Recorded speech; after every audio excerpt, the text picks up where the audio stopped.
Set your final wishes in place. Visit CatholicCemeteriesChicago.org. Now, from the Signature Bank Studios, this is Chicago's Morning Answer with Dan Proft and Amy Jacobson. America First with Sebastian Gorka, weekday afternoons at 3 on AM 560. The Answer. Top of the morning, Dan and Amy. Andrei Yermak is a advisor to Zelensky in Ukraine. He was on with our friend Brett Baer on Special Report yesterday.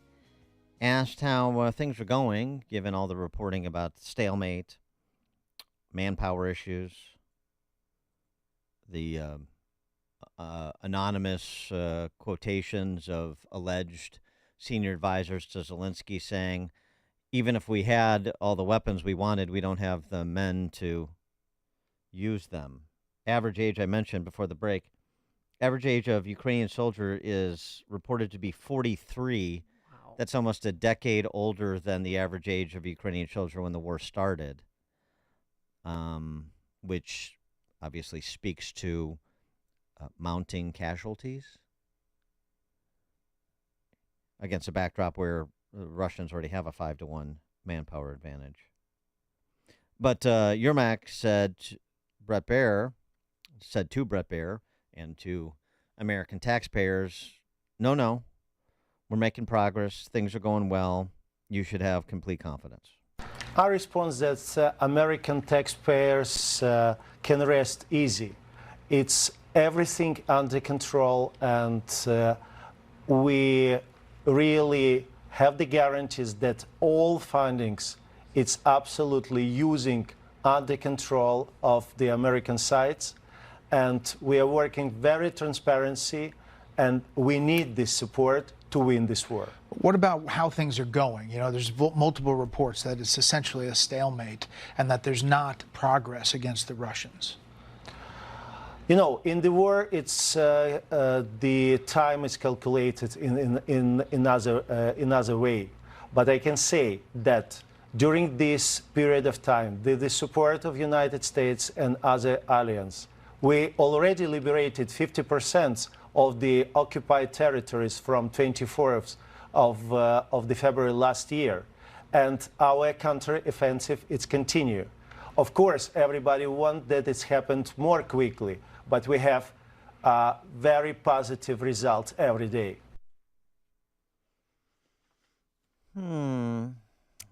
For more on this, pleased to be joined by Stephen Bucci. Served America for 3 decades as an Army Special Forces officer and top Pentagon official, visiting fellow in the Heritage Foundation's Allison Center for Foreign Policy Studies. Stephen Bucci, thanks for joining us again. Appreciate it. Oh, it's my pleasure. Thank you for having me back on the show. Am I being unfair by being highly skeptical of the response we heard from that Zelensky advisor? It's not inspiring a lot of confidence for me. You know, it's one of those things that the truth probably lies somewhere in the middle. Official spokesmen generally tend to be very optimistic. Yeah. People who are not willing to be named and are talking in the background are, frankly, in my opinion, are always potentially dubious because you don't know what their agendas are. Mm-hmm. The spokesman, you know what his agenda is. He's trying to get us to continue to support him. He's trying to keep the morale of the country up. So you know he's going to be, Mr. Sunshine, relatively speaking. The other folks, though, you don't know whether they're being truthful or are they trying to be destructive? Are they getting an envelope from Moscow to try and undermine the morale there? I'm not saying they are, but we don't know. So the fact that somebody's not putting their name to it makes me suspicious. Well, that's fair, but I mean, what about the underlying reality? And what I mentioned too, the average age of a Ukrainian soldier is 43. We're going to have Lindsey Graham and Chuck Schumer suit up. if they were here in America, but I agree with you. It's not as positive as I think a lot of us who hope Ukraine is victorious would hope. But again, this kind of war that this thing has devolved into, it's not like doing giant left hooks across the desert into Iraq.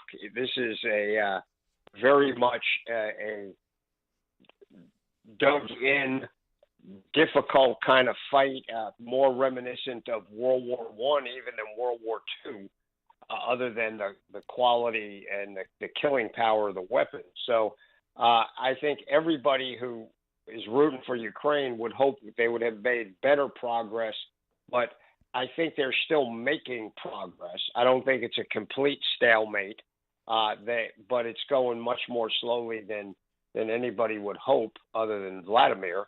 But I think that the part you left out of your analysis was the effect of this on Russia. You know, the Russians are arresting people and forcing them into their military. Young men are leaving the country still to avoid the draft. Not just young men, but any man. You know, they're still getting people out of prisons to fight. So it's not like Russia is got everything in the world going for them, other than being big and having lots of bodies that they can feed into that meat grinder. But even in Russia, when you do that long enough, there's a cost. And I think that's the part that balances this off. Russia doesn't benefit from a stalemate either. Well, So, what does winning look like for Ukraine? I mean, ideally for Ukraine, it's get Russia out of all Ukrainian territory. I don't know if we're going to get there. So I think a more likely win would be getting Ukraine out of the territory that Russia, or getting Russia out of Ukrainian territory that they took in the most recent invasion. So go back to the status quo before they invaded last year. So I think that would be a win. So, I mean, one viewpoint is basically, look, we should just provide the funding or some approximation of the funding and the weaponry that Ukrainians want, as long as they're willing to fight. And if they want to fight to the last Ukrainian, then fine. That's on balance in our interests. Is that? I mean, it's a bit cynical, and I don't mean to be inhumane about it, but I mean, is that essentially the posture? I think it is, and I don't think it's being cynical.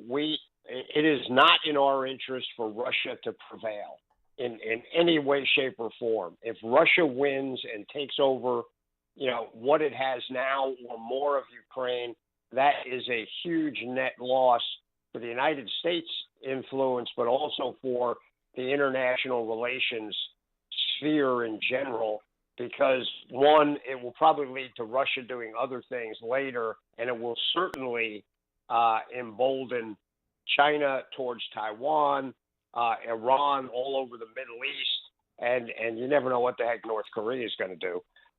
But in Ukraine, we have a country that's doing the fighting. They still have not asked America to send troops. They haven't asked NATO to send troops.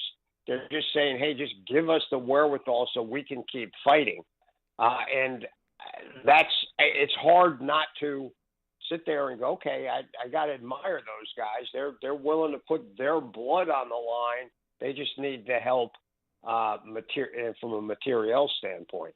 You mentioned Iran. There's rumor going around that the Biden administration is about to unfreeze another $10 billion in Iranian assets for use by the mullahs to continue sponsoring terrorism, which is a bit baffling. State Department spokeshuman Matt Miller was asked about this yesterday. Here's what he said. There are speculations on social media that the U.S. is about to waive issue a new waiver on Iran that will allow Iran to access $10 billion. Why, when, how? Anything you can tell us? I think you certainly shouldn't expect me to comment on speculation on social media, and I will decline to do so. Go ahead, and then we'll wrap it up. Is it true, though? Yeah, I think I just answered it, or declined to answer. It makes me long for the days of Jen Psaki and Marie Harf. So what about this $10 billion? If they do that, I won't be dumbfounded. To do that would be the most absurdly inappropriate thing that we could do on the international stage right now. Iran has fully funded Hamas, equipped Hamas, has given Hezbollah way more than they've given to Hamas, are lauding what happened in Israel and demanding that it happen more, that Israel stand down, that they shouldn't defend themselves, and is still from the balconies in Tehran are still calling for the full destruction of Israel, our only real full ally in the Middle East. To sit there and do any more deals with them and not be rolling back the deals we may have already agreed to but have not yet executed is ludicrous. And that the Biden administration is even still talking to Iran other than putting a finger in their chest and telling them, stand down and get all of your people to stand down, I think is a huge mistake. It shows nothing but weakness. And I'm not trying to be bellicose. They're shooting at our guys over there. None of these proxies are doing it on their own. They're doing it at the behest of the IRGC. And to sit there and then at the same moment go, well, this is just humanitarian aid. It's got nothing to do with the military. That's loony. Well, do they really think the IRGC doesn't get their hands on that money? Right. Haven't we had close to 53 Americans injured on bases in Iraq, Syria, all by Iranian-backed militias? And even an American contractor, he had a heart attack and died. Yeah, they're hitting our people and hurting them. We should be not hitting empty warehouses full of weapons, though that's a good target. But a better target would be barracks full of IRGC-supported militias. And make them feel the pain, because that is the only thing that's going to deter them from shooting at our people. And to think otherwise is, the kind word is idealistic. The more accurate one is insanity. Stephen Bucci served America for 3 decades as an Army Special Forces officer and top Pentagon official. He's a visiting fellow in the Heritage Foundation's Allison Center for Foreign Policy Studies. Stephen Bucci, thank you. It's my pleasure. Thanks for having me back on the show. Thank you. And he joined us on our turnkey.pro answer line. The more you listen, the more you'll know. This is Chicago's Morning Answer. Morning Answer on AM 560. The Answer. Hey, business owners.